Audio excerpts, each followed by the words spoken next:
El escarabajo de oro, de Edgar Allan Poe, audiolibro completo. Hola, hola. Este mozo es un danzante loco. Le ha picado la tarántula. Todo al revés. Hace muchos años trabé amistad íntima con un Mr. William Legrand. Era de una antigua familia de hugonotes, y en otro tiempo había sido rico, pero una serie de infortunios habíanle dejado en la miseria. Para evitar la humillación consiguiente a sus desastres, abandonó Nueva Orleans, la ciudad de sus antepasados, y fijó su residencia en la isla de Sullivan, cerca de Charleston, en Carolina del Sur. Esta isla es una de las más singulares. Se compone únicamente de arena de mar y tiene, poco más o menos, 3 millas de largo. Su anchura no excede de un cuarto de milla. Está separada del continente por una ensenada apenas perceptible que fluye a través de un yermo de cañas y légamo, lugar frecuentado por patos silvestres. La vegetación, como puede suponerse, es pobre, o por lo menos, enana. No se encuentran allí árboles de cierta magnitud. Cerca de la punta occidental, donde se alza el fuerte Moultrie, y algunas miserables casuchas de madera habitadas durante el verano por las gentes que huyen del polvo y de las fiebres de Charleston, puede encontrarse, es cierto, el palmito erizado, pero la isla entera, a excepción de ese punto occidental y de un espacio árido y blancuzco que bordea el mar, está cubierta de una espesa maleza del mirto oloroso tan apreciado por los horticultores ingleses. El arbusto alcanza allí con frecuencia una altura de 15 o 20 pies, y forma una casi impenetrable espesura, cargando el aire con su fragancia. En el lugar más recóndito de esa maleza, no lejos del extremo oriental de la isla, es decir, del más distante, Legrand se había construido él mismo una pequeña cabaña que ocupaba cuando por primera vez, y de un modo simplemente casual, hice su conocimiento. Este pronto acabó en amistad, pues había muchas cualidades en el recluso que atraían el interés y la estimación. Le encontré bien educado, de una singular inteligencia, aunque infestado de misantropía y sujeto a perversas alternativas de entusiasmo y de melancolía. Tenía consigo muchos libros, pero rara vez los utilizaba. Sus principales diversiones eran la caza y la pesca, o vagar a lo largo de la playa, entre los mirtos, en busca de conchas o de ejemplares entomológicos. Su colección de estos hubiera podido suscitar la envidia de un Swammerdam. En todas estas excursiones iba, por lo general, acompañado de un negro sirviente llamado Júpiter, que había sido manumitido antes de los reveses de la familia, pero al que no habían podido convencer, ni con amenazas ni con promesas, a abandonar lo que él consideraba su derecho a seguir los pasos de su joven Massa Will.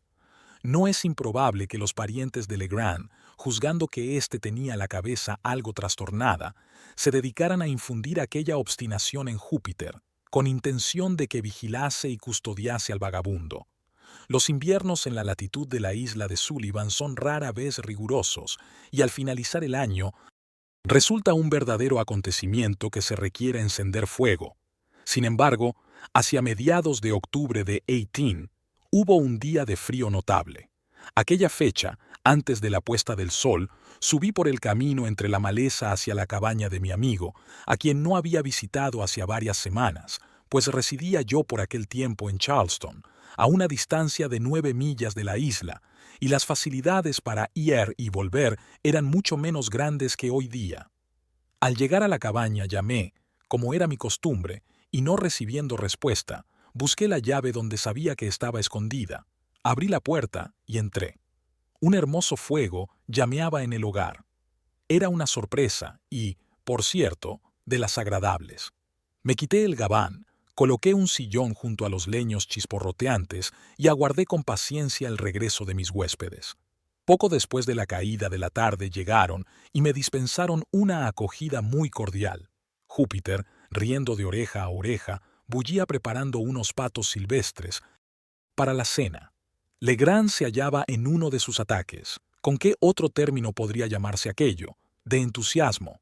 Había encontrado un bivalvo desconocido que formaba un nuevo género, y más aún, había cazado y cogido un escarabajo que creía totalmente nuevo, pero respecto al cual deseaba conocer mi opinión a la mañana siguiente.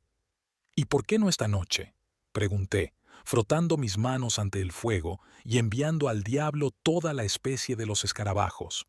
«Ah, si hubiera yo sabido que estaba usted aquí», dijo Legrand. «Pero hace mucho tiempo que no le había visto, y ¿cómo iba yo a adivinar que iba usted a visitarme precisamente esta noche? Cuando volvía a casa, me encontré al teniente G, del fuerte, y sin más ni más le he dejado el escarabajo, así que le será a usted imposible verle hasta mañana. Quédese aquí esta noche, y mandaré a Júpiter allí abajo al amanecer. Es la cosa más encantadora de la creación». «¿El qué? ¿El amanecer?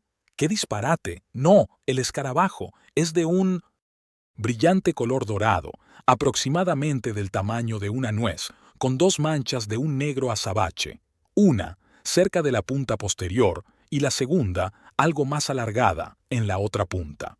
Las antenas son... No hay estaño en él, Massa Will, se lo aseguro», interrumpió aquí Júpiter.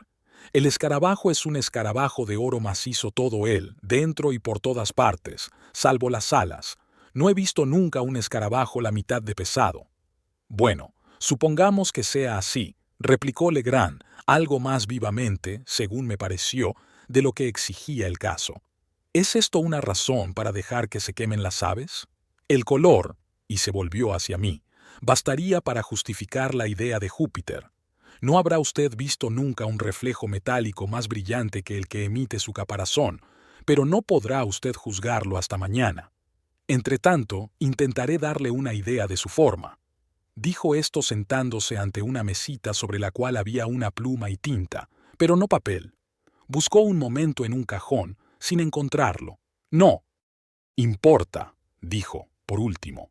«Esto bastará», y sacó del bolsillo de su chaleco algo que me pareció un trozo de viejo pergamino muy sucio, e hizo encima una especie de dibujo con la pluma.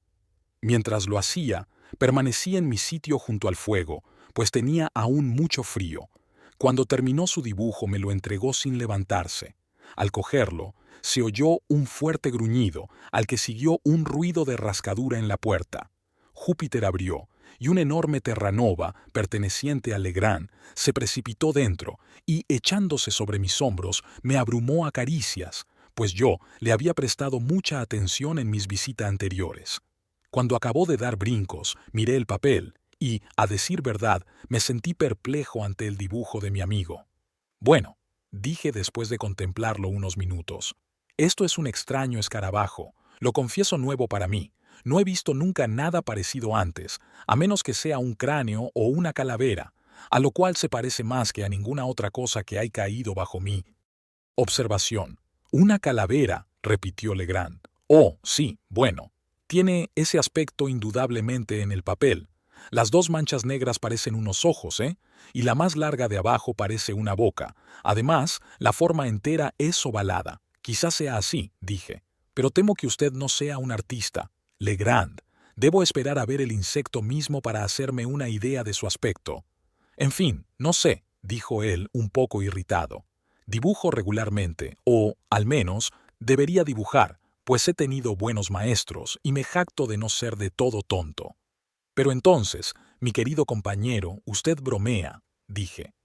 «Esto es un cráneo muy pasable, puedo incluso decir que es un cráneo excelente, conforme a las vulgares nociones que tengo acerca de tales ejemplares de la fisiología, y su escarabajo será el más extraño de los escarabajos del mundo si se parece a esto. Podríamos inventar alguna pequeña superstición muy espeluznante sobre ello. Presumo que va usted a llamar a este insecto Scaruboeus caput hominis o algo por el estilo. Hay en las historias naturales muchas denominaciones semejantes. Pero ¿dónde están las antenas de que usted habló? «Las antenas», dijo Legrand, que parecía acalorarse inexplicablemente con el tema. «Estoy seguro de que debe usted de ver las antenas. Las he hecho tan claras cual lo son en el propio insecto, y presumo que es muy suficiente». «Bien, bien», dije. «¿Acaso las haya hecho usted y yo no las veo aún?» Y le tendí el papel sin más observaciones, no queriendo irritarle, pero me dejó muy sorprendido el giro que había tomado la cuestión. Su mal humor me intrigaba, y en cuanto al dibujo del insecto, Allí no había en realidad antenas visibles, y el conjunto se parecía enteramente a la imagen ordinaria de una calavera. Recogió el papel, muy malhumorado, y estaba a punto de estrujarlo y de tirarlo, sin duda, al fuego, cuando una mirada casual al dibujo pareció encadenar su atención. En un instante su cara enrojeció intensamente y luego se quedó muy pálida. Durante algunos minutos, siempre sentado, siguió examinando con minuciosidad el dibujo. A la larga se levantó, cogió una vela de la mesa y fue a sentarse sobre un arca de barco, en el rincón más alejado de la estancia. Allí se puso a examinar con ansiedad el papel, dándole vueltas en todos sentidos.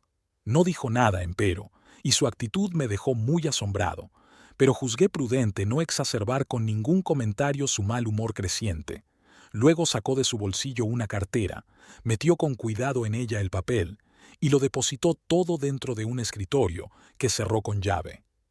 Recobró entonces la calma, pero su primer entusiasmo había desaparecido por completo. Aún así, parecía mucho más abstraído que malhumorado. A medida que avanzaba la tarde, se mostraba más absorto en un sueño, del que no lograron arrancarle ninguna de mis ocurrencias. Al principio había yo pensado pasar la noche en la cabaña, como hacía con frecuencia antes, pero, viendo a mi huésped en aquella actitud, juzgué más conveniente marcharme. No me instó a que me quedase, pero al partir, estrechó mi mano con más cordialidad que de costumbre. Un mes o cosa así después de esto, y durante ese lapso de tiempo no volví a ver a Legrand. Recibí la visita, en Charleston, de su criado Júpiter. No había yo visto nunca al viejo y buen negro tan decaído, y temí que le hubiera sucedido a mi amigo algún serio infortunio. «Bueno, Júpiter», dije, «¿qué hay de nuevo? ¿Cómo está tu amo?» «Vaya, a decir verdad, Masa, no está tan bien como debiera». «¿Que no está bien? Siento de verdad la noticia. ¿De qué se queja?» «Ah, caramba, ahí está la cosa. No se queja nunca de nada. Pero, de todas maneras, está muy malo». «Muy malo, Júpiter. ¿Por qué no lo has dicho enseguida?» «¿Está en la cama?» «No, no, no está en la cama. No está bien en ninguna parte, y ahí le aprieta el zapato. Tengo la cabeza trastornada con el pobre Massa Will. Júpiter, quisiera comprender algo de eso que me cuentas. Dices que tu amo está enfermo. ¿No te ha dicho qué? ¿Tiene?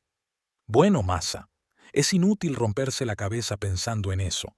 Massa Will dice que no tiene nada, pero entonces, ¿por qué va de un lado para otro, con la cabeza baja y la espalda curvada, mirando al suelo, más blanco que una oca? Y haciendo garrapatos todo el tiempo. ¿Haciendo qué? Haciendo números con figuras sobre una pizarra, las figuras más raras que he visto nunca. Le digo que voy sintiendo miedo. Tengo que estar siempre con un ojo sobre él. El otro día se me escapó antes de amanecer y estuvo fuera todo el santo día.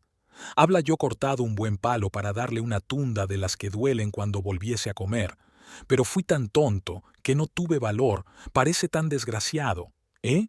¿Cómo? Ah, sí. Después de todo has hecho bien en no ser demasiado severo con el pobre muchacho. No hay que pegarle, Júpiter. No está bien, seguramente, pero no puedes formarte una idea de lo que ha ocasionado esa enfermedad o más bien ese cambio de conducta. ¿Le ha ocurrido algo desagradable desde que... ¿No le veo? No, Massa, no ha ocurrido nada desagradable desde entonces, sino antes. Sí, eso temo, el mismo día en que usted estuvo allí. ¿Cómo? ¿Qué quiere decir? Pues, quiero hablar del escarabajo, y nada más. ¿De qué? Del escarabajo. Estoy seguro de que Massa Will ha sido picado en alguna parte de la cabeza por ese escarabajo de oro. ¿Y qué motivos tienes tú, Júpiter, para hacer tal suposición? Tiene ese bicho demasiadas uñas para eso y también boca. No he visto nunca un escarabajo tan endiablado. Coge y pica todo lo que se le acerca. Massa Will le había cogido, pero enseguida le soltó, se lo aseguro. Le digo a usted que entonces es, sin duda, cuando le ha picado. La cara y la boca de ese escarabajo no me gustan, por eso no he querido cogerlo con mis dedos, pero he buscado un trozo de papel para meterlo. Le envolví en un trozo de papel con otro pedacito en la boca. Así lo hice. No estoy del todo bien desde hace unos días, y el pobre viejo Júpiter me aburre de un modo Insoportable con sus buenas intenciones y cuidados. ¿Lo creerá usted?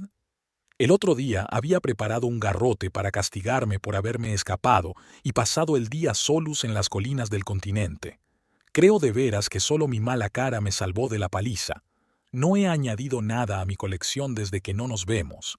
Si puede usted, sin gran inconveniente, venga con Júpiter. Venga. Deseo verle esta noche para un asunto de importancia. Le aseguro que es de la más alta importancia. Siempre suyo, William Legrand. Había algo en el tono de esta carta que me produjo una gran inquietud. El estilo difería en absoluto del de Legrand. ¿Con qué podía él soñar? ¿Qué nueva chifladura dominaba su excitable mente? ¿Qué asunto de la más alta importancia podía él tener que resolver? El relato de Júpiter no presagiaba nada bueno. Temía yo que la continua opresión del infortunio hubiese a la larga trastornado por completo la razón de mi amigo. Sin un momento de vacilación, me dispuse a acompañar al negro. Al llegar al fondeadero, vi una guadaña y 3 azadas, todas evidentemente nuevas, que yacían en el fondo del barco donde íbamos a navegar. ¿Qué significa todo esto, Yup?, pregunté. Es una guadaña, masa, y unas azadas. Es cierto, pero ¿qué hacen aquí? Massa Will me ha dicho que comprase eso para él en la ciudad, y lo he pagado muy caro. Nos cuesta un dinero de 1000 demonios. Pero, en nombre de todo lo que hay de misterioso, ¿qué va a hacer tu Massa Will con esa guadaña y esas asadas? No me pregunte más de lo que sé. Que el diablo me lleve si lo sé yo tampoco. Pero todo eso es cosa del escarabajo. Viendo que no podía obtener ninguna aclaración de Júpiter, cuya inteligencia entera parecía estar absorbida por el escarabajo, bajé al barco y desplegué la vela. Una agradable y fuerte brisa nos empujó rápidamente hasta la pequeña ensenada al norte del fuerte Moultrie, y un paseo de unas 2 millas nos llevó hasta la cabaña. Serían alrededor de las 3 de la tarde cuando llegamos. Legrand nos esperaba preso de viva impaciencia. Asió mi mano con nervioso empresement que me alarmó, aumentando mis sospechas nacientes. Su cara era de una palidez espectral, y sus ojos, muy hundidos, brillaban con un fulgor sobrenatural. Después de algunas preguntas sobre mi salud, quise saber, no ocurriéndoseme nada mejor que decir, si el teniente G*** le había devuelto el escarabajo. «Oh, sí», replicó poniéndose muy colorado. «Le recogí a la mañana siguiente. Por nada me separaría de ese escarabajo. ¿Sabe usted que Júpiter tiene toda la razón respecto a eso?» «¿En qué?», pregunté con un triste presentimiento en el corazón.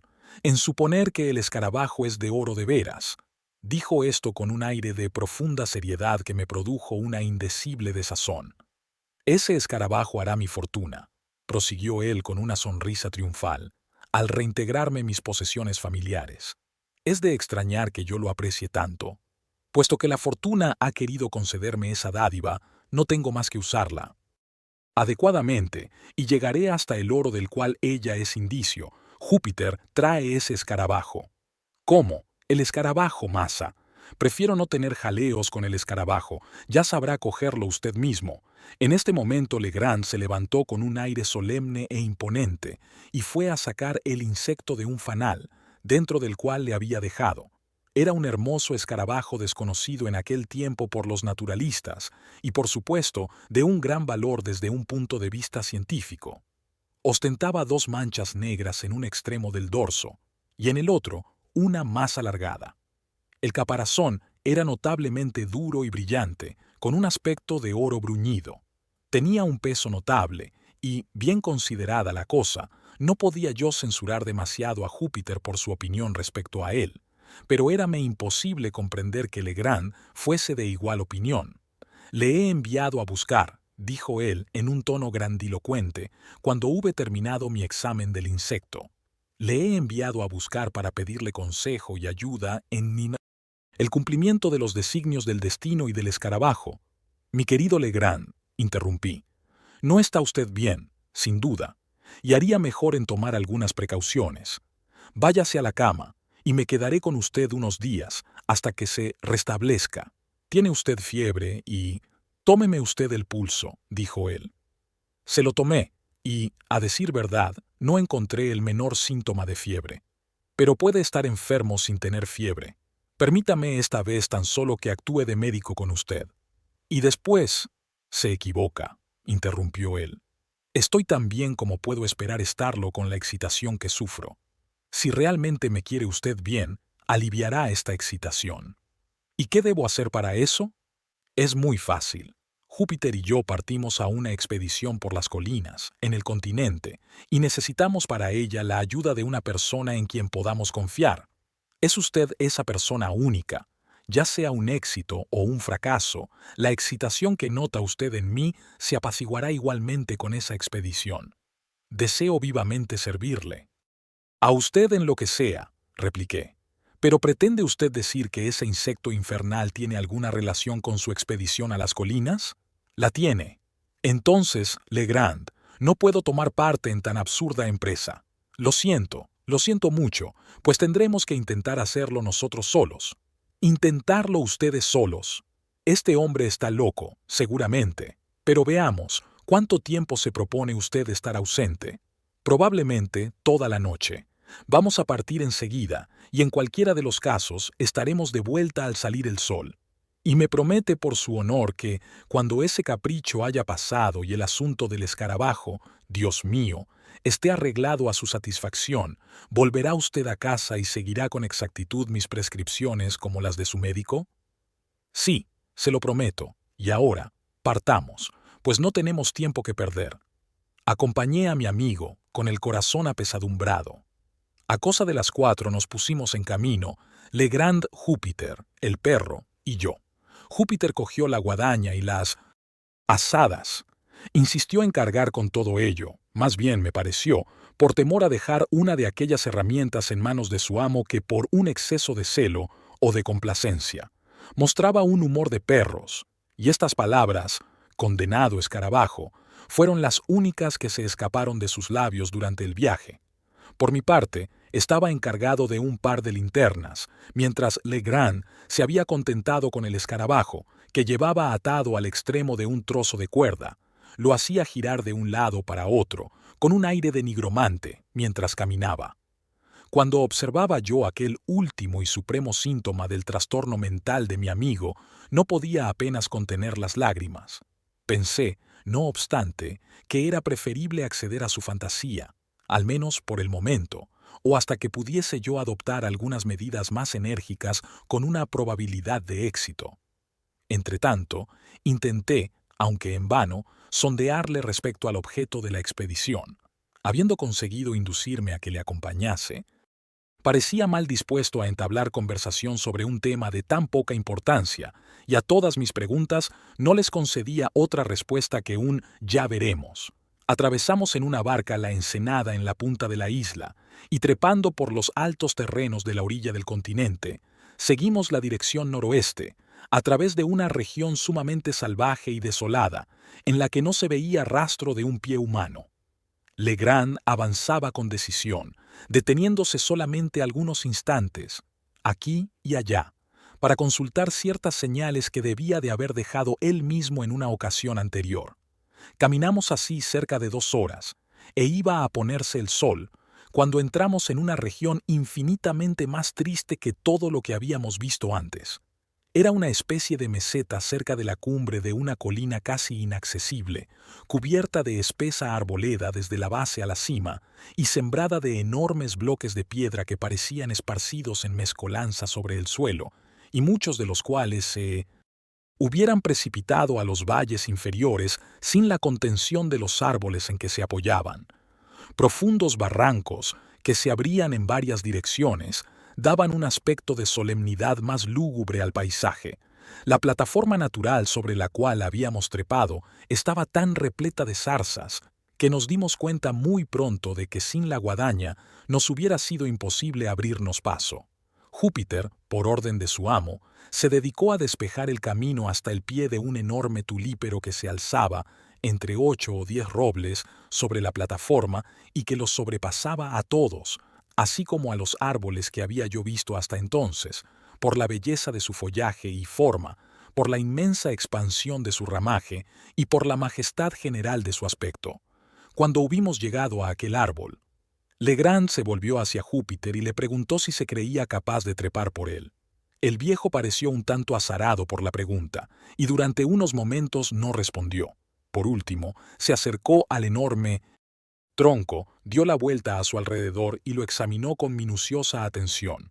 Cuando hubo terminado su examen, dijo simplemente: «Sí, Masa, Jup no ha encontrado en su vida árbol al que no pueda trepar. Entonces, sube lo más deprisa posible, pues pronto habrá demasiada oscuridad para ver lo que hacemos». «¿Hasta dónde debo subir, Masa?», preguntó Júpiter. «Sube primero por el tronco, y entonces te diré qué camino debes seguir». «Ah, detente ahí. Lleva contigo este escarabajo». «El escarabajo, Masa Will, el escarabajo de oro», gritó el negro, retrocediendo con terror. «¿Por qué debo llevar ese escarabajo conmigo sobre el árbol? Que me condene si lo hago. Si tienes miedo, Jup, tú, un negro grande y fuerte como pareces, a tocar un pequeño insecto muerto e inofensivo, puedes llevarle con esta cuerda.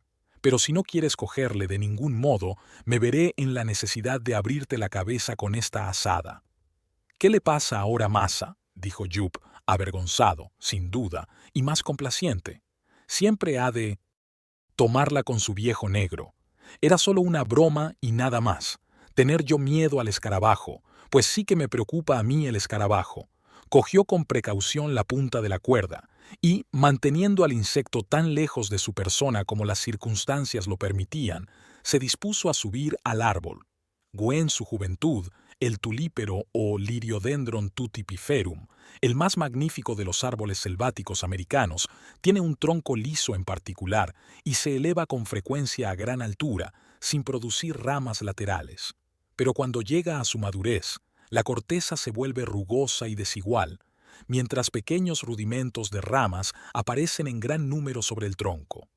Por eso, la dificultad de la ascensión, en el caso presente, lo era mucho más en apariencia que en la realidad.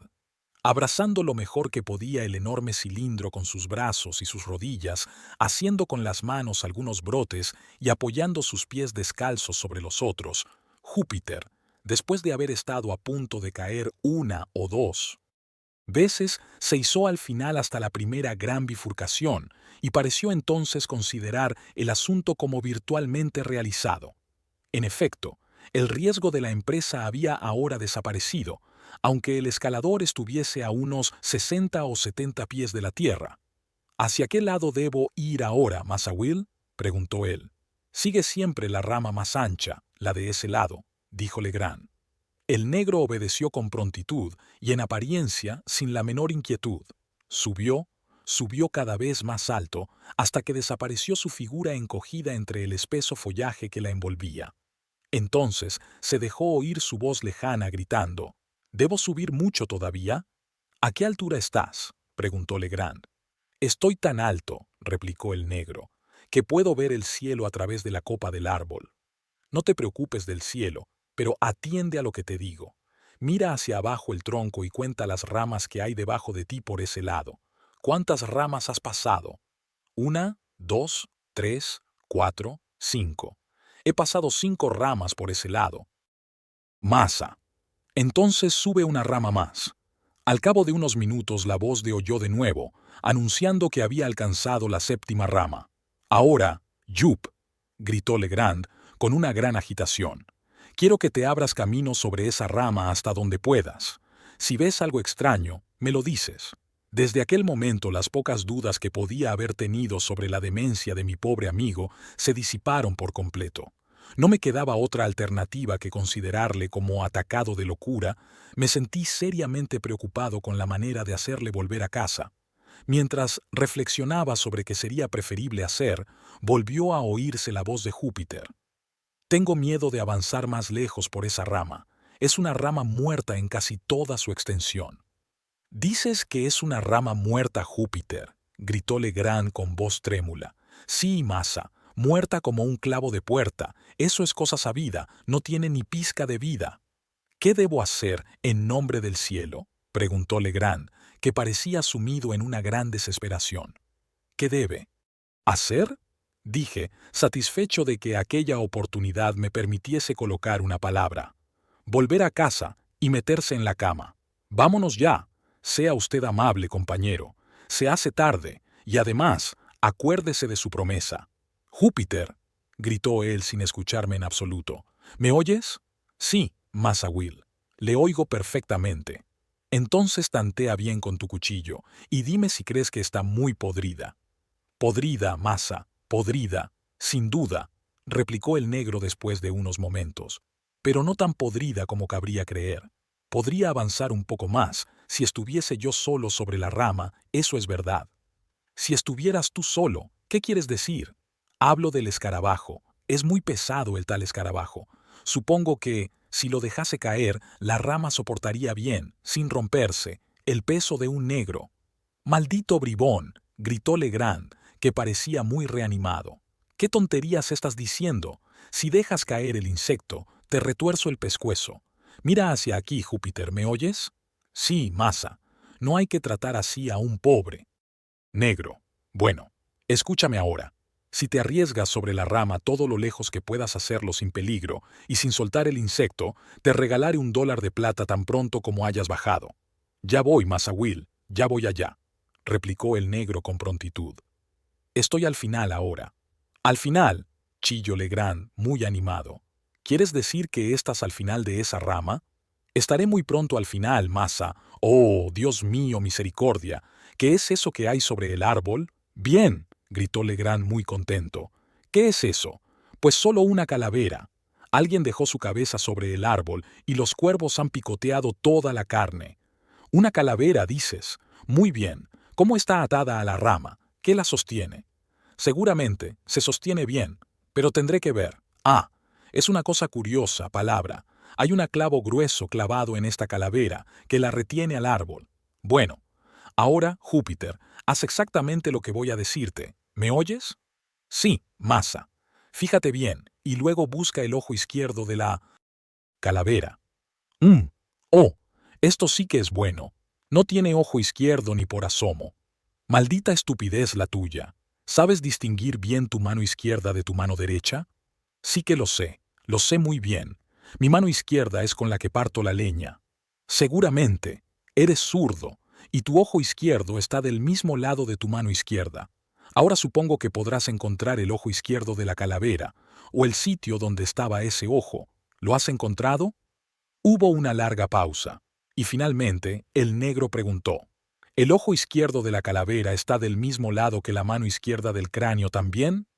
«Porque la calavera no tiene mano alguna. No importa. Ahora he encontrado el ojo izquierdo. Aquí está el ojo izquierdo. ¿Qué debo hacer ahora?»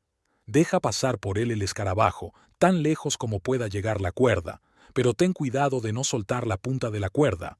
«Ya está hecho todo, Masa Will. Era cosa fácil hacer pasar el escarabajo por el agujero. Mírelo cómo baja». Durante este coloquio no podía verse ni la menor parte de Júpiter, pero el insecto que él dejaba caer aparecía ahora visible al extremo de la cuerda y brillaba como una bola de oro bruñido a los últimos rayos del sol poniente, algunos de los cuales iluminaban todavía un poco la eminencia sobre la que estábamos colocados. El escarabajo, al descender, sobresalía visiblemente de las ramas, y si el negro le hubiese soltado, habría caído a nuestros pies. Legrand cogió enseguida la guadaña y despejó un espacio circular, de 3 o 4 yardas de diámetro, justo debajo del insecto. Una vez hecho esto, ordenó a Júpiter que soltase la cuerda y que bajase del árbol. Con gran cuidado clavó mi amigo una estaca en la tierra sobre el lugar preciso donde había caído el insecto, y luego sacó de su bolsillo una cinta para medir. La ató por una punta al sitio del árbol que estaba más próximo a la estaca, la desenrolló hasta ésta y siguió desenrollándola en la dirección señalada por aquellos 2 puntos, la estaca y el tronco, hasta una distancia de 50 pies. Júpiter limpiaba de zarzas el camino con la guadaña. En el sitio así encontrado clavó una segunda estaca y, tomándola como centro, describió un tosco círculo de unos 4 pies de diámetro, aproximadamente.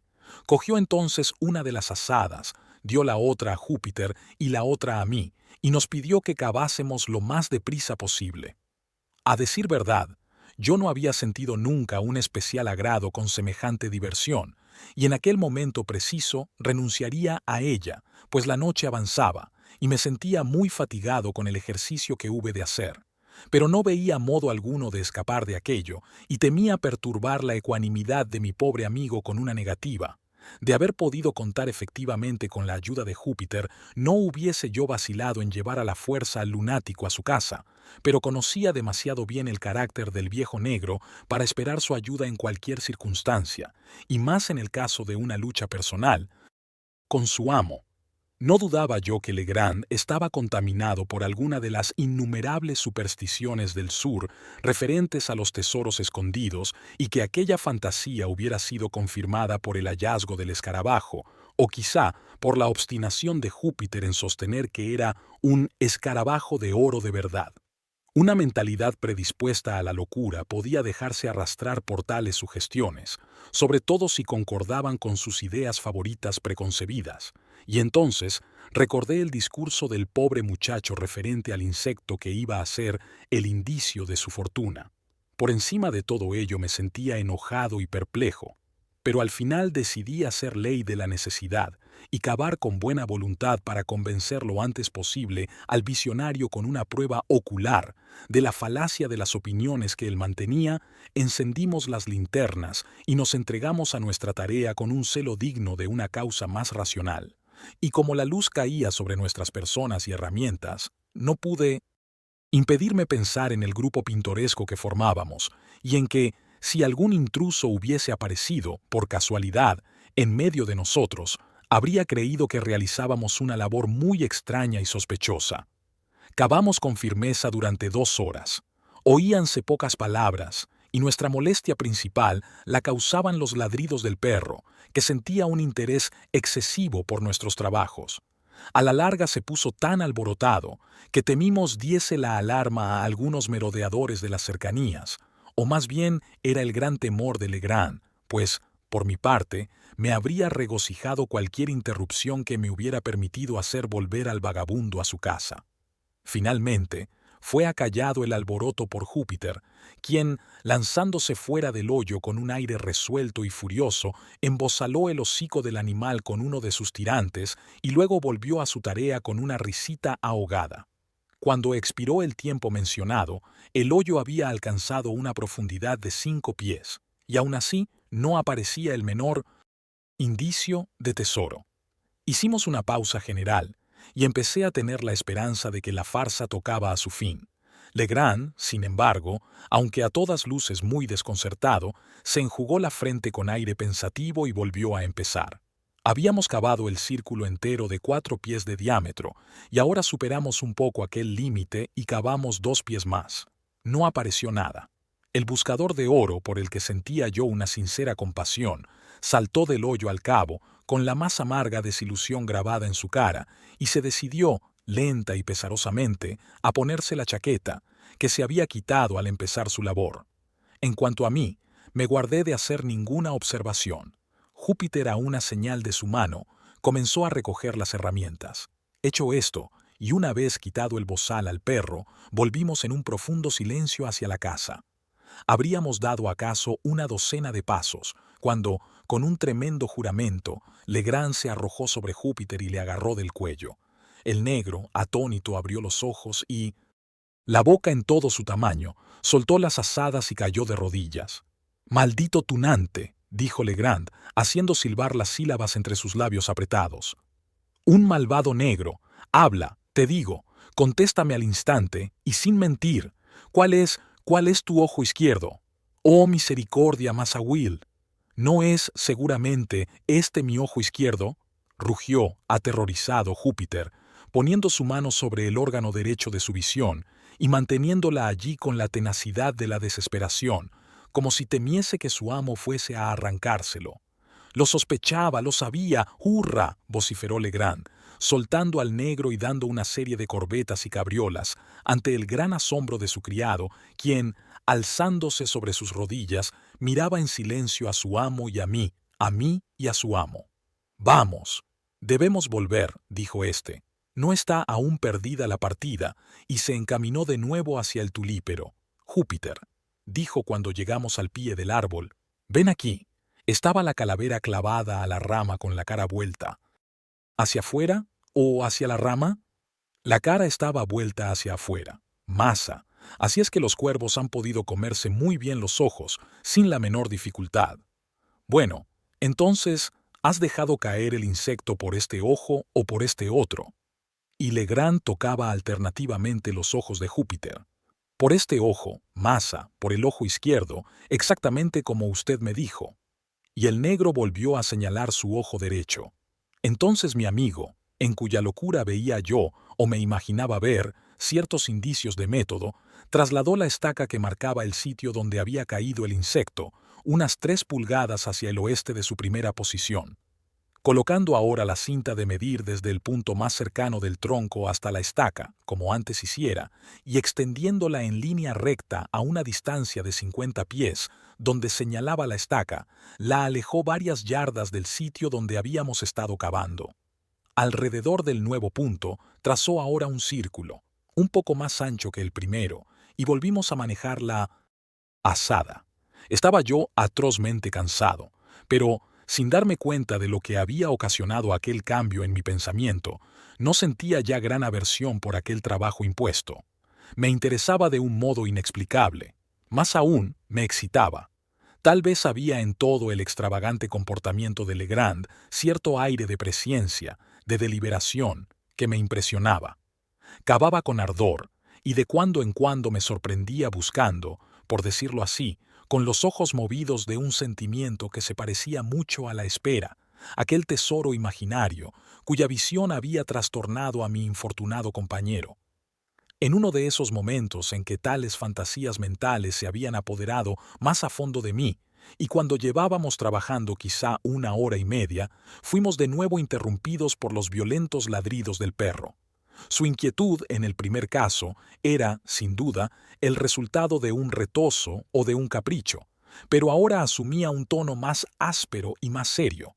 Cuando Júpiter se esforzaba por volver a ponerle un bozal, ofreció el animal una furiosa resistencia y, saltando dentro del hoyo, se puso a cavar, frenético, con sus uñas. En unos segundos había dejado al descubierto una masa de osamentas humanas, formando 2 esqueletos íntegros, mezclados con varios botones de metal y con algo que nos pareció ser lana podrida y polvorienta.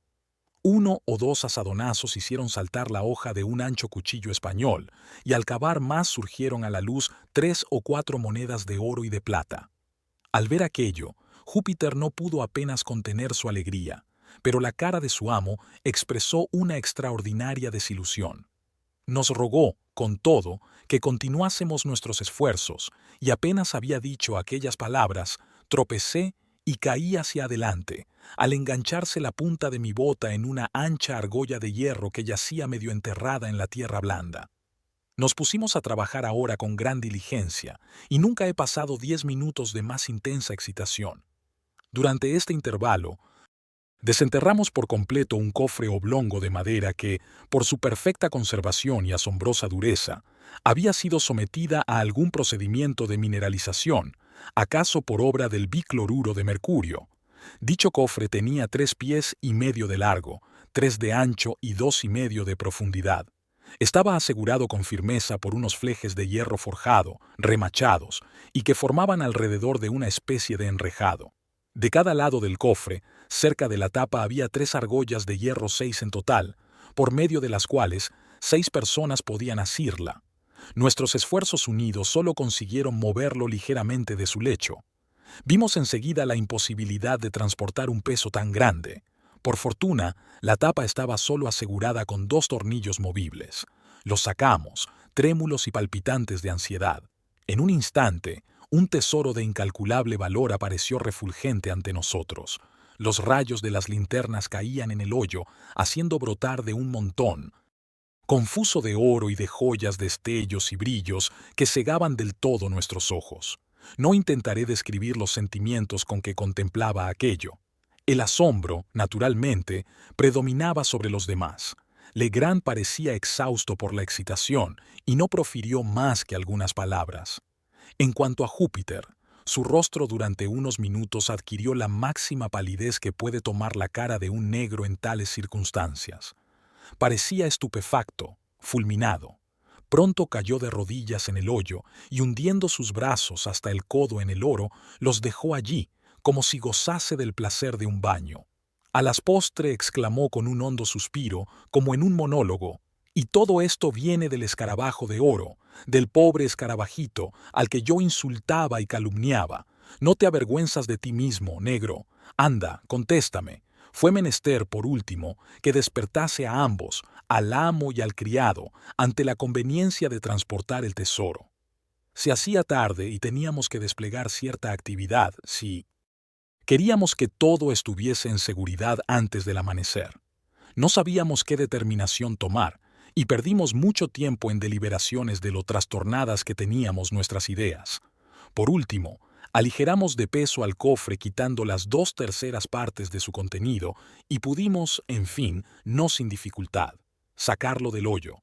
Los objetos que habíamos extraído fueron depositados entre las zarzas, bajo la custodia del perro, al que Júpiter ordenó que no se moviera de su puesto bajo ningún pretexto y que no abriera la boca hasta nuestro regreso. Entonces nos pusimos presurosamente en camino con el cofre. Llegamos sin accidente a la cabaña, aunque después de tremendas penalidades y a la 1 de la madrugada. Rendidos como estábamos, no hubiese habido naturaleza humana capaz de reanudar la tarea acto seguido. Permanecimos descansando hasta las 2. Luego cenamos, y enseguida partimos hacia las colinas, provistos de 3 grandes sacos que, por una suerte feliz, habíamos encontrado antes. Llegamos al filo de las 4 a la fosa, nos repartimos el botín, con la mayor igualdad posible, y dejando el hoyo sin tapar, volvimos hacia la cabaña, en la que depositamos por segunda vez nuestra carga de oro, a tiempo que los primeros débiles rayos del alba aparecían por encima de las copas de los árboles hacia el este. Estábamos completamente destrozados, pero la intensa excitación de aquel momento nos impidió todo reposo. Después de un agitado sueño de 3 o 4 horas de duración, nos levantamos como si estuviéramos de acuerdo para efectuar el examen de nuestro tesoro. El cofre había sido llenado hasta los bordes y empleamos el día entero y gran parte de la noche siguiente en escudriñar su contenido. No mostraba ningún orden o arreglo. Todo había sido amontonado allí, en confusión. Habiéndolo clasificado cuidadosamente, nos encontramos en posesión de una fortuna que superaba todo cuanto habíamos supuesto. En monedas había más de $450,000. Estimando el valor de las piezas con tanta exactitud como pudimos, por las tablas de cotización de la época, no había allí una sola partícula de plata. Todo era oro de una fecha muy antigua y de una gran variedad. Monedas francesas, españolas y alemanas, con algunas guineas inglesas y varios discos de los que no habíamos visto antes ejemplar alguno. Había varias monedas muy grandes y pesadas, pero tan desgastadas que nos fue imposible descifrar sus inscripciones. No se encontraba allí ninguna americana. La valoración de las joyas presentó muchas más dificultades. Había diamantes, algunos de ellos muy finos y voluminosos, en total 110, y ninguno pequeño. 18 rubíes de un notable brillo, 310 esmeraldas hermosísimas, 21 zafiros y un ópalo. Todas aquellas piedras habían sido arrancadas de sus monturas y arrojadas en revoltijo al interior del cofre.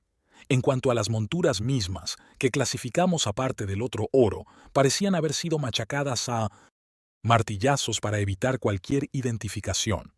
Además de todo lo indicado, había una gran cantidad de adornos de oro macizo, cerca de 200 sortijas y pendientes, de extraordinario grosor, ricas cadenas, en número de 30, si no recuerdo mal, 93 grandes y pesados crucifijos, 5 incensarios de oro de gran valía, una prodigiosa ponchera de oro, adornada con hojas de parra muy bien engastadas y con figuras de bacantes, 2 empuñaduras de espada exquisitamente repujadas, y otros muchos objetos más pequeños que no puedo recordar.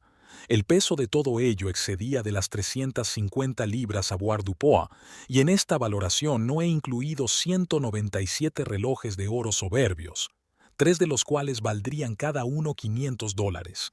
Muchos eran viejísimos y desprovistos de valor como tales relojes. Sus maquinarias habían sufrido más o menos de la corrosión de la tierra. pero todos estaban ricamente adornados con pedrerías, y las cajas eran de gran precio.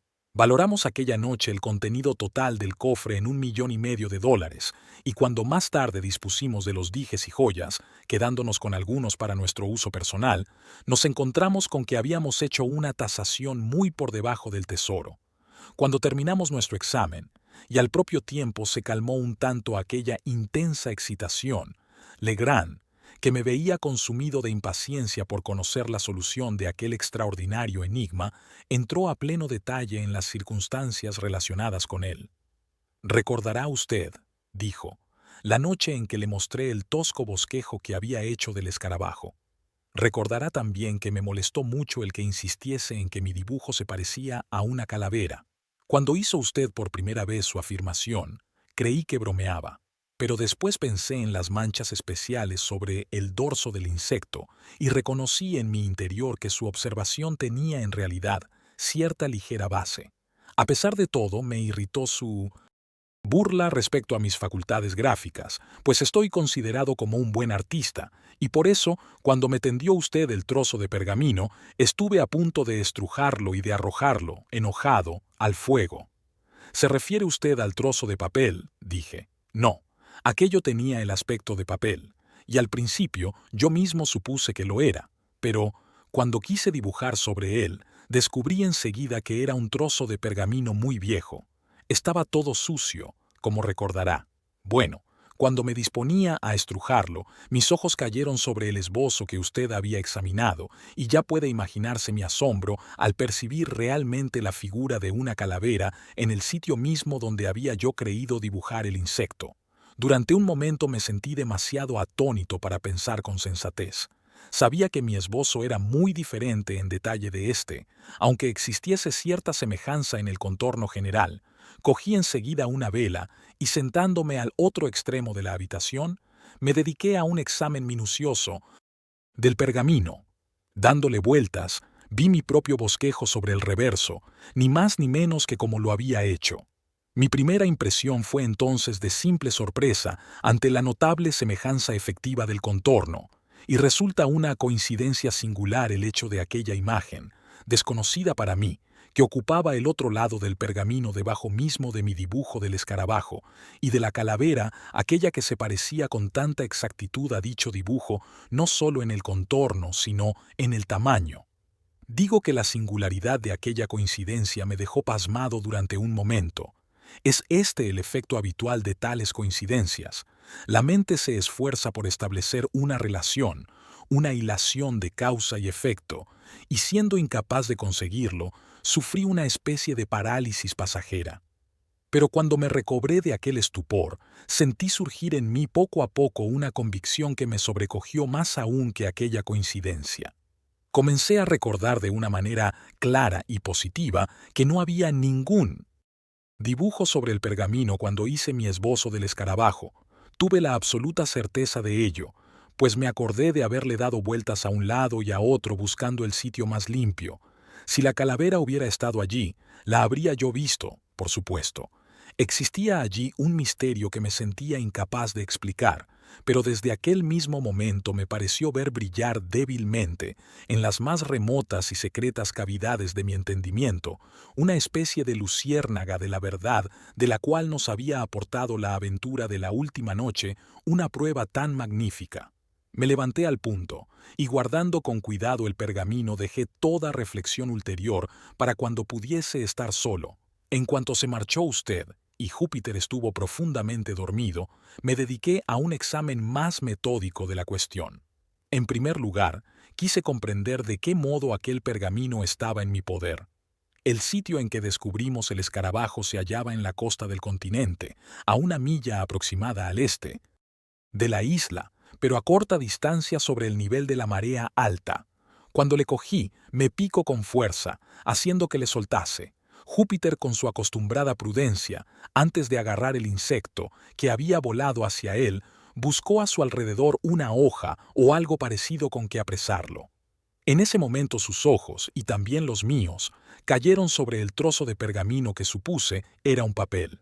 Estaba medio sepultado en la arena, asomando una parte de él. Cerca del sitio donde lo encontramos vi los restos del casco de un gran barco, según me pareció. Aquellos restos de un naufragio debían de estar allí desde hacía mucho tiempo, pues apenas podía distinguirse su semejanza con la armazón de un barco.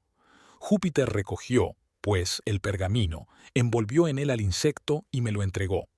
Poco después volvimos a casa y encontramos al teniente G. ********. Le enseñé el ejemplar y me rogó que le permitiese llevárselo al fuerte.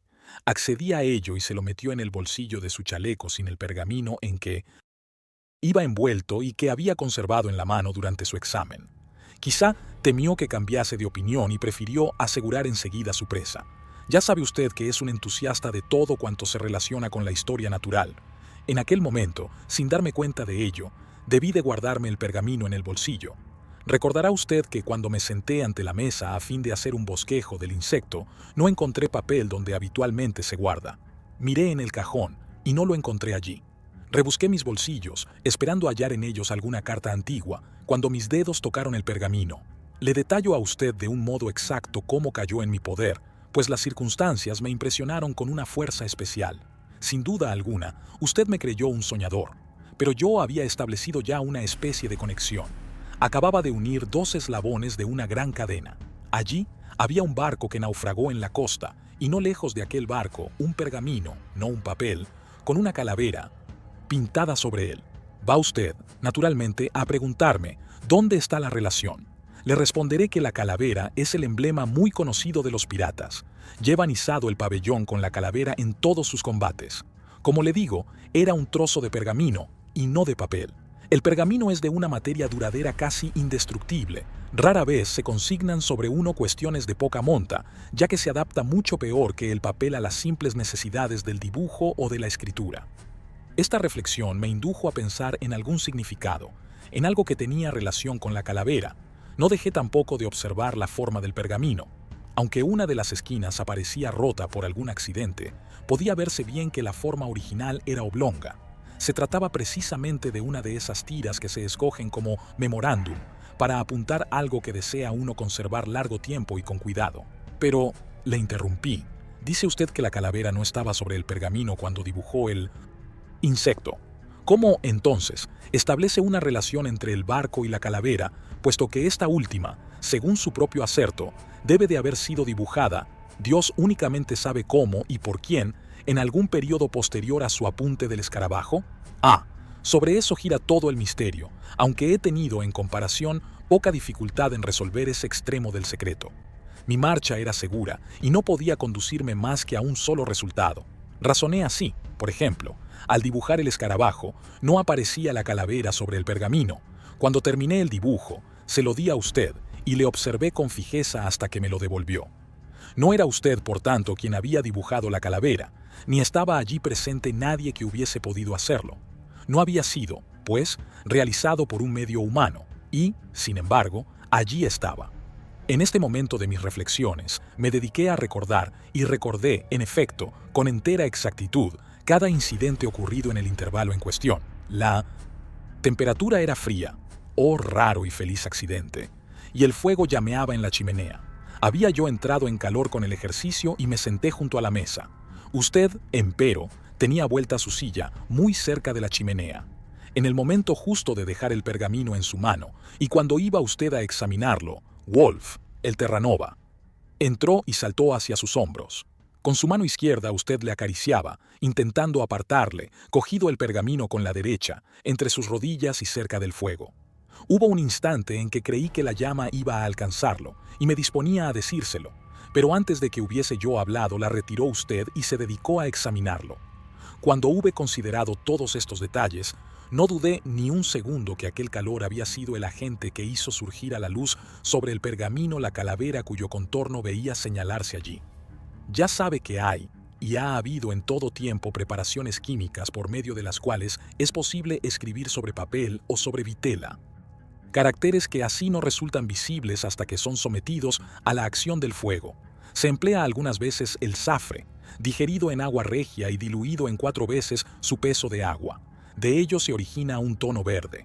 El régulo de cobalto, disuelto en espíritu de nitro, da el rojo, Estos colores desaparecen a intervalos más o menos largos, después que la materia sobre la cual se ha escrito se enfría, pero reaparecen a una nueva aplicación de calor.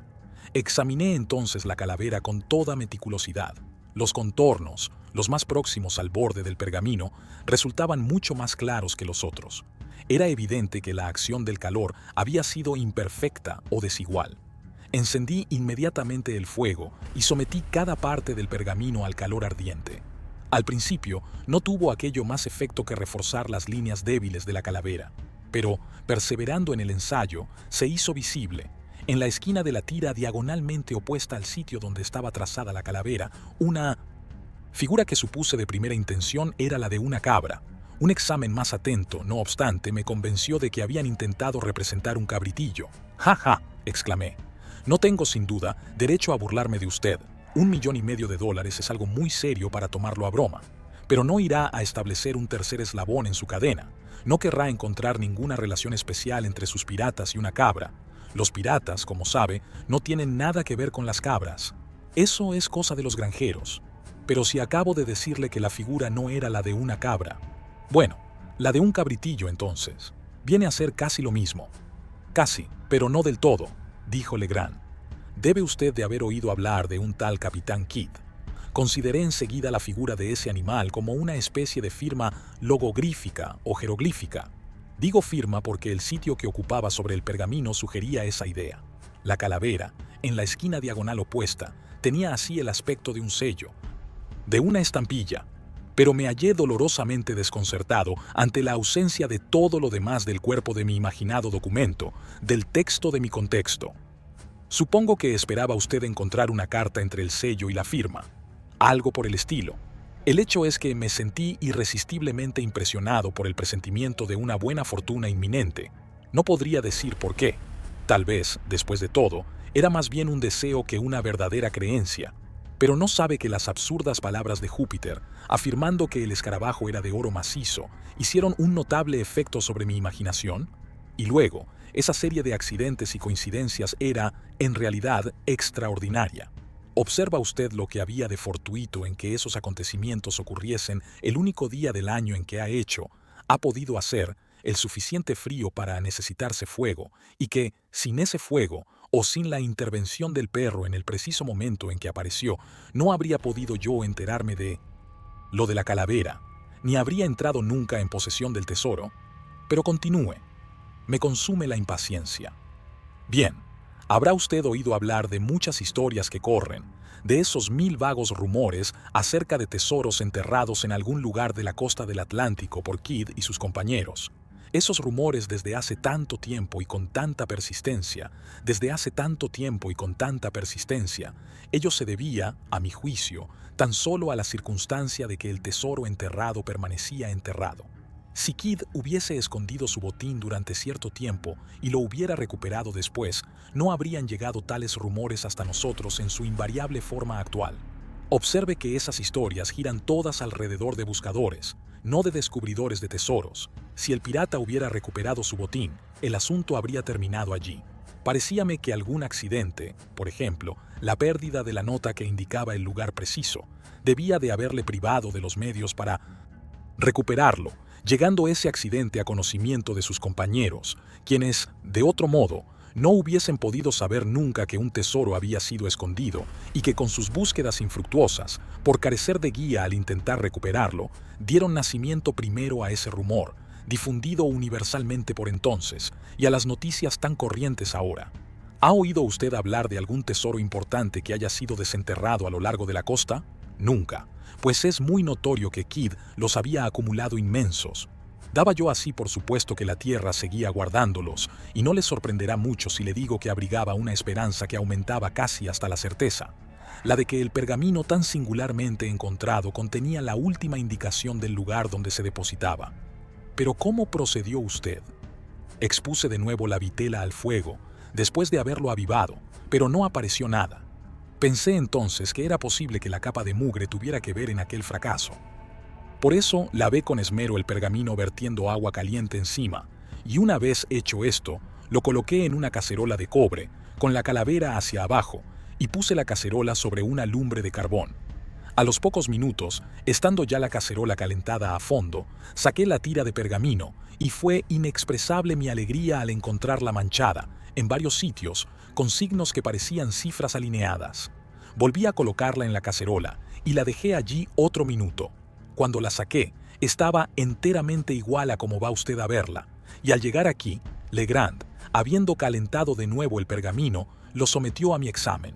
Los caracteres siguientes aparecían de manera toscamente trazada, en color rojo, entre la calavera y la cabra. 53 +++305, 6 asterisk, 4826, 4 plus, 4 plus, 806 asterisk, 48 plus 8p60, 85, 1 plus asterisk, 8 plus 83, 88, 5 asterisk plus, 46, 88 asterisk 96 asterisk, 8, asterisk plus, 485, 5 asterisk plus 2, asterisk plus, 4,956 asterisk 2, 5 asterisk, 4, 8p8 asterisk, 4069285, 6 plus 8, 4 plus, 1 plus 9, 48081, 8 plus 1, 48 plus 85, 4, 485 plus 528806 asterisk 81, plus 9, 48, 88, 4, plus 34, 48, 4 plus 161, 188. Pero, dije, devolviéndole la tira, sigo estando tan oscuras como antes. Si todas las joyas de Golconda esperasen de mí la solución de este enigma, estoy en absoluto seguro de que sería incapaz de obtenerlas. Y el caso, dijo Legrand, que la solución no resulta tan difícil como cabe imaginarla tras del primer examen apresurado de los caracteres. Estos caracteres, según pueden todos adivinarlo fácilmente, forman una cifra, es decir, contienen un significado, pero por lo que sabemos de Kidd, no podía suponerle capaz de construir una de las más abstrusas criptografías. Pensé, pues, lo primero, que esta era de una clase sencilla, aunque tal, sin embargo, que pareciese absolutamente indescifrable para la tosca inteligencia del marinero sin la clave. ¿Y la resolvió usted, en verdad? Fácilmente.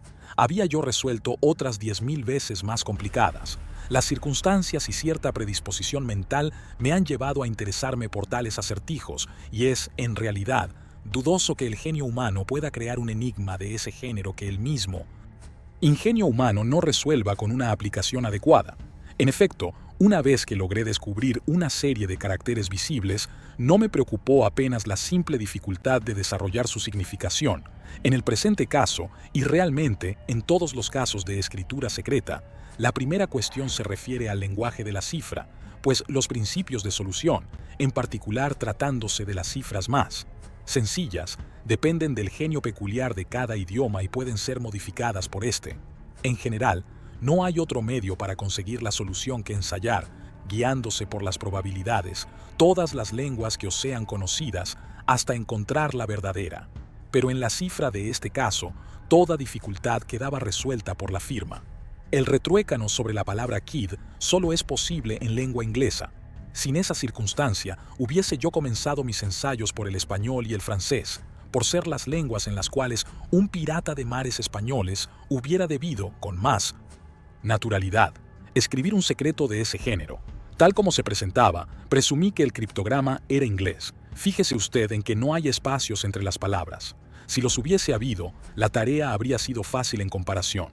En tal caso, hubiera yo comenzado por hacer una colación y un análisis de las palabras cortas, y de haber encontrado, como es muy probable, una palabra de una sola letra, A, O, I, 1, yo, por ejemplo, habría estimado la solución asegurada.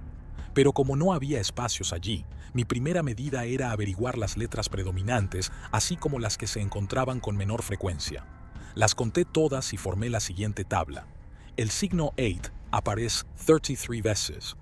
26, 4, 19, plus E, plus 16, asterisk, 13, 5, 12, 6, 11, plus 1, 10, 0, 8, 9 y 2, 5, y 3, 4, 3, signo pi, do, y, on vez.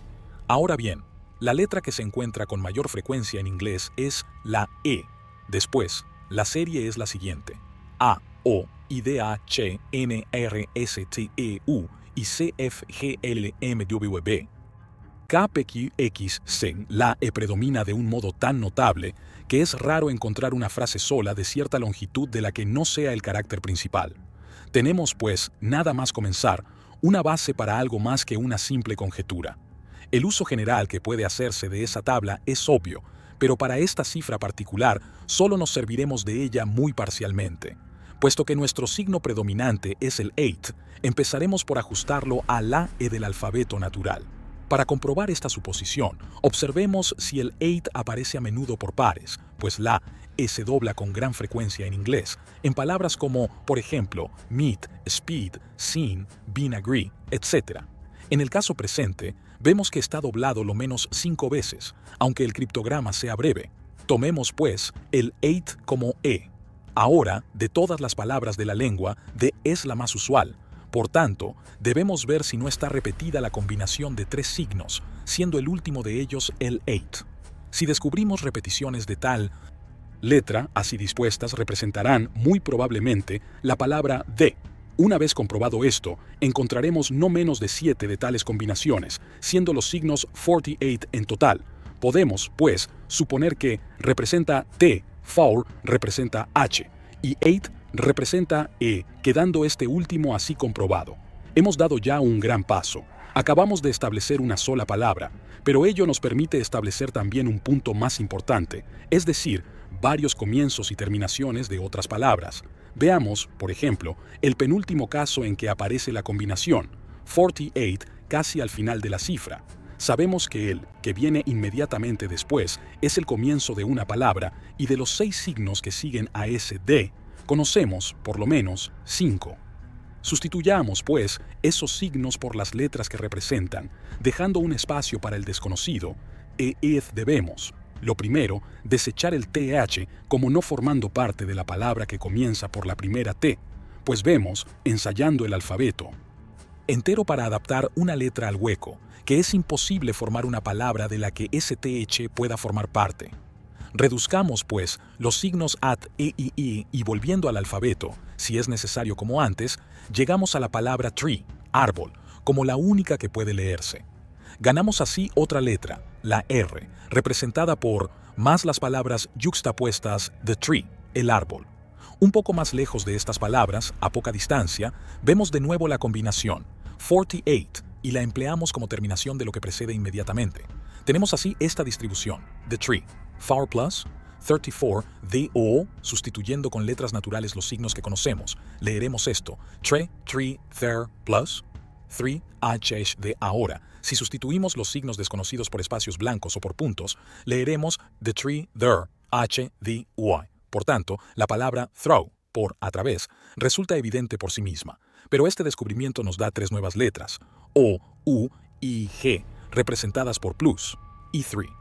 Buscando ahora cuidadosamente en la cifra combinaciones de signos conocidos, encontraremos no lejos del comienzo esta disposición, 83, 88 o agree, que es, evidentemente, la terminación de la palabra degree, grado, que nos da otra letra, la D, representada por 4 letras más lejos de la palabra degree, observamos la combinación 46, 88, cuyos signos conocidos traducimos, representando el desconocido por puntos, como antes, y leemos B e artea, arreglo que nos sugiere acto seguido la palabra 13, y que nos vuelve a proporcionar 2 letras nuevas, la I y la N, representadas por 6, y, volviendo ahora al principio del criptograma, encontramos la combinación plus 53 traduciendo como antes, obtendremos bunto good, lo cual nos asegura que la primera letra es una A y que las 2 primeras palabras son a good, un bueno, una buena. Sería tiempo ya de disponer nuestra clave conforme a lo descubierto en forma de tabla para evitar confusiones. Nos dará lo siguiente: 5 representa a plus, D8 y 3 G4 H6 I asterisk N++, o R. T. Tenemos así no menos de 10 de las letras más importantes representadas, y es inútil buscar la solución con esos detalles. Ya le he dicho lo suficiente para convencerle de que cifras de ese género son de fácil solución y para darle algún conocimiento de su desarrollo razonado. Pero tenga la seguridad de que la muestra que tenemos delante pertenece al tipo más sencillo de la criptografía. Solo me queda darle la traducción entera de los signos escritos sobre el pergamino, ya descifrados. Hela aquí. A good glass in the bishop's hostel in the Devil's Seat 41 degrees and 13 minutes northeast, and by North Main Branch 7th, limb east side shoot from the left eye of the Death's Head, a beeline from the tree through the shot 50 feet out. Pero, dije, el enigma me parece de tan mala calidad como antes. ¿Cómo es posible sacar un sentido cualquiera de toda esa jerga referente a la silla del diablo, la cabeza de muerto y el hostal o la hostelería del obispo? Reconozco, replicó Legrand, que el asunto presenta un aspecto serio cuando echa uno sobre él una ojeada casual. Mi primer empeño fue separar lo escrito en las divisiones naturales que había intentado el criptógrafo. ¿Quiere usted decir puntuarlo? Algo por el estilo. Pero ¿cómo le fue posible hacerlo? Pensé que el rasgo característico del escritor había consistido en agrupar sus palabras sin separación alguna, queriendo así aumentar la dificultad de la solución. Ahora bien, un hombre poco agudo, al perseguir tal objeto, tendrá, seguramente, la tendencia a superar la medida. Cuando en el curso de su composición llegaba a una interrupción de su tema que requería, naturalmente, una pausa o un punto, se excedió en su tendencia a agrupar sus signos más que de costumbre. Si observa usted ahora el manuscrito, le será fácil descubrir 5 de esos casos de inusitado agrupamiento. Utilizando ese indicio, hice la consiguiente división: a good glass in the bishop's hostel in the Devil's CR 41 degrees and 13 minutes northeast and by north main branch 7th limb earth side shoot from the left eye of the Death's Head, a beeline from the tree through the shot 50 feet out. Aún con esa separación, dije, sigo estando a oscuras. También yo lo estuve, replicó Legrand, por espacio de algunos días, durante los cuales realicé diligentes pesquisas en las cercanías de la isla de Sullivan, sobre una casa que llevase el nombre de Hotel del Obispo, pues, por supuesto, deseché la palabra anticuada hostal, hostería. No logrando ningún informe sobre la cuestión, estaba a punto de extender el campo de mi búsqueda y de obrar de un modo más sistemático, cuando una mañana se me ocurrió de repente que aquel Bishop's Hostel podía tener alguna relación con una antigua familia apellidada Bessop, la cual, desde tiempo inmemorial, era dueña de una antigua casa solariega a unas 4 millas, aproximadamente, al norte de la isla. De acuerdo con lo cual fui a la plantación y comencé de nuevo mis pesquisas entre los negros más viejos del lugar. Por último, una de las mujeres de más edad me dijo que ella había oído hablar de un sitio como Bessop's Castle, Castillo de Bessop, y que creía poder conducirme hasta él, pero que no era un castillo, ni mesón, sino una alta roca. Le ofrecí retribuirle bien por su molestia y después de alguna vacilación, consintió en acompañarme hasta aquel sitio. Lo descubrimos sin gran dificultad. Entonces la despedí y me dediqué al examen del paraje. El castillo consistía en una agrupación irregular de macizos y rocas, una de estas muy notable tanto por su altura como por su aislamiento y su aspecto artificial. Trepé a la cima y entonces me sentí perplejo ante lo que debía hacer después.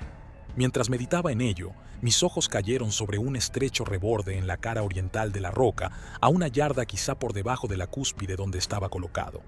Aquel reborde sobresalía unas 18 pulgadas y no tendría más de un pie de anchura.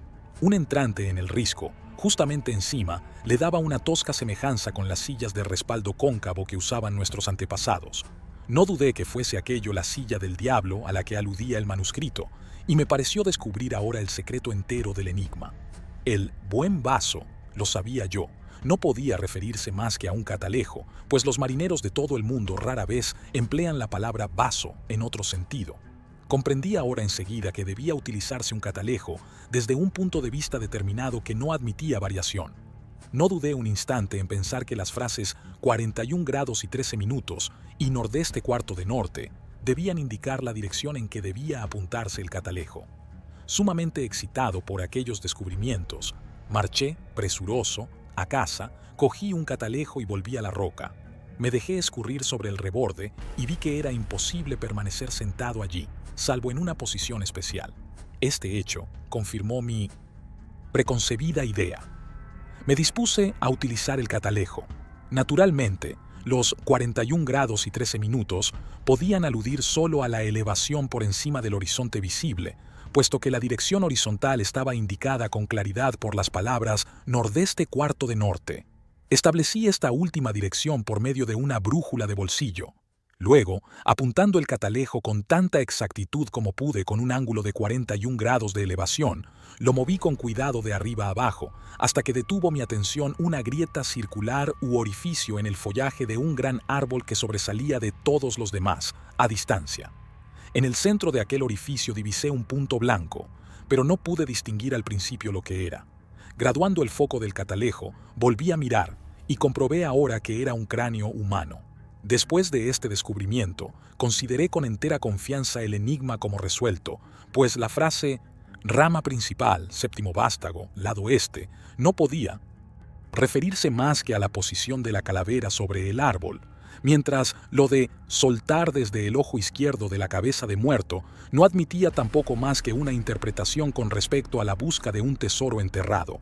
Comprendí que se trataba de dejar caer una bala desde el ojo izquierdo y que una línea recta, línea de abeja, partiendo del punto más cercano al tronco por la bala, o por el punto donde cayese la bala, y extendiéndose desde allí a una distancia de 50 pies, indicaría el sitio preciso, y debajo de este sitio juzgué que era, por lo menos, posible que estuviese allí escondido un depósito valioso.